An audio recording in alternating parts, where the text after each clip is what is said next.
Not this big TED type of storytelling, like these dramatic stories, but much rather these pragmatic, short stories that you can use in every single sales conversation, whether you work in sales or whether you're an entrepreneur trying to attract. Hey everyone, and welcome to the Unlocking Growth Show, the podcast where we help businesses unlock the next level of growth. I'm your host, Gary, CEO and co-founder of Whale. I have Philipp with me, who's about to publish his latest book called The StorySelling Method. Philipp, if you had to explain to the audience in about a minute what this new book is all about, how would that sound like? Sure, yeah. So the story-selling method is about how do you use stories authentically in sales. It's not this big TED type of storytelling, like these dramatic stories, but much rather these pragmatic, short stories that you can use in every single sales conversation, whether you work in sales or whether you're an entrepreneur trying to attract investors or customers. All right. So who should be reading this book in about 2 weeks, right? It comes out? Yes, so it's really entrepreneurs who want to attract new investors or customers, salespeople, but then also really anyone that is trying to influence internal stakeholders. Like we are all salespeople, right? We constantly pitch our ideas. So that book will help you become more effective, more persuasive in your communication.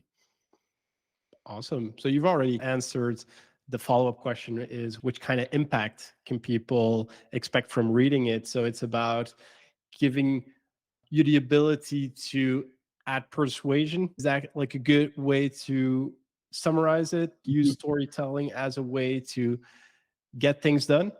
Uh-huh.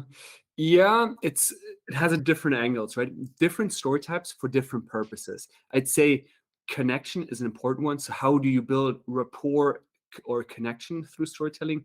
Then how do you stand out through storytelling? So that's specifically how do you pitch your product. But then also how do you handle objections through storytelling? So a lot of different applications, but everything at the end boost your sales. Exciting. So if you had to share some practical strategies or methodologies or even tips and tricks to the audience on how to start to story sell, what would that be? What do you mean specifically with tips? What if I had never heard of story selling, which I haven't?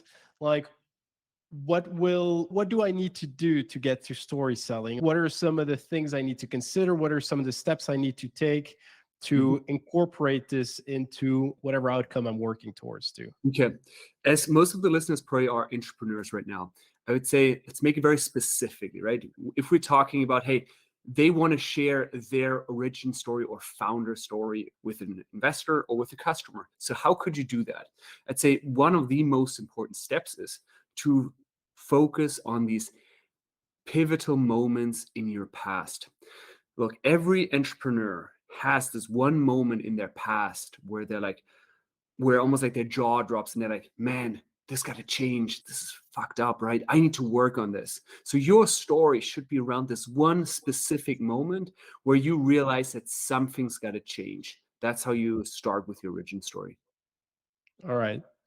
So really what got you started in the first place, right? What was that change that happened in your life or in your business that allowed you to do what you do today? Okay, awesome. And then moving on to step 2, what does that look like? I'd say another very important one is to bring elements of surprise, right? Anytime that you share a story, you're fighting for your listeners' attention. They're like, oh, what am I gonna cook for dinner tonight? Ah, should I go to the supermarket? Ah, what about my beach holiday?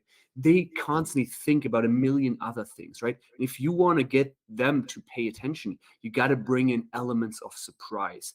Elements of surprise is anything that breaks that typical pattern, anything that is a little bit unusual, right? If I tell a story right now, and in the story, I say, hey, 2 hours later, my boss walked up to me and said, Philip, you can pack your bags right now. Well, that's pretty surprising, right? You want to hear then more what's about to come. So bring in one element of surprise to get everyone pay attention to you. What are some other examples that people might want to think about when it comes to those elements of surprise? Yeah, there you can pick any activity that is a little bit unusual. If, for example, you say then, hey, 2 weeks later, my customer called me and said, hey, Gary, you want to go on a camping trip for 10 days? Just an example, right? That's kind of unusual. It's weird.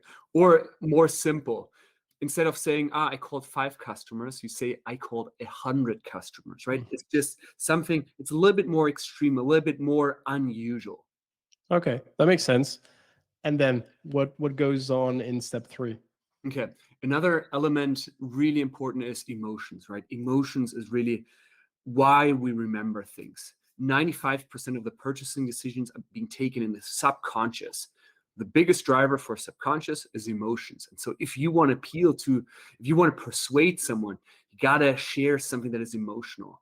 My favorite technique to add emotions is sharing some of the inner thoughts, the inner dialogue that are going on in your head. So we all have these anxious, crazy, happy, whatever thoughts, all these thoughts in our heads. So in your story, bring out some of these thoughts when you share it.